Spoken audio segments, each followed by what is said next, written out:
ଚତୁର ଫକ୍ସ ଏବଂ ଚତୁର ଷ୍ଟୋରୀ ଆରମ୍ଭ। ଏକଦା ସେଠାରେ ଏକ ଅତ୍ୟନ୍ତ ଚତୁର ଓ ଦୁଷ୍କର୍ମକାରୀ କୁମ୍ଭୀର ରହୁଥିଲା।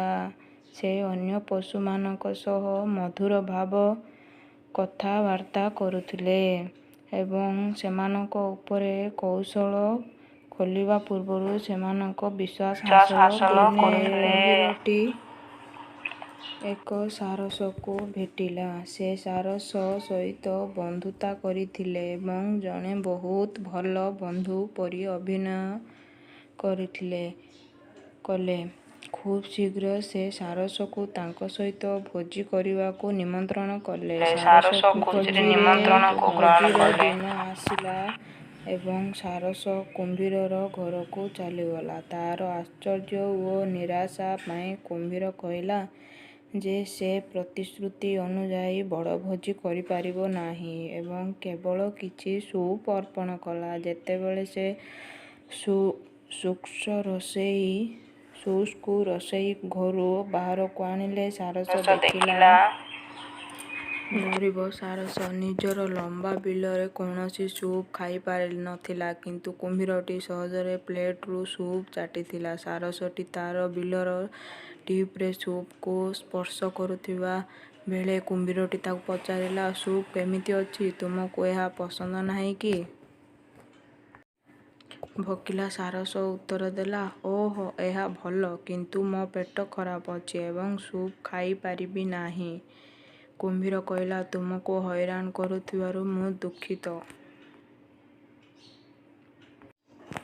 ସାରସ ଉତ୍ତର ଦେଲା, ଓଃ ପ୍ରିୟ, ଦୟାକରି କ୍ଷମା ପ୍ରାର୍ଥନା କରନ୍ତୁ ନାହିଁ। ମୋର କିଛି ସ୍ୱାସ୍ଥ୍ୟ ସମସ୍ୟା ଅଛି ଏବଂ ତୁମେ ଯାହା ଦେଉଛ ତାହା ଉପଭୋଗ କରିପାରିବି ନାହିଁ।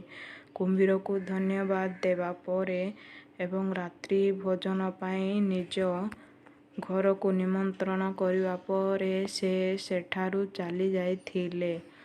ଚତୁର ଫକ୍ସ ଏବଂ ଚତୁର ଷ୍ଟୋରୀ ଦିନ ଆସିଲା ଏବଂ ଶିଆଳଟି ସାରସର ସ୍ଥାନରେ ପହଞ୍ଚିଲା। ଶୁଭେଚ୍ଛା ବାଣ୍ଟିବା ପରେ ସାରସ ଉଭୟଙ୍କ ପାଇଁ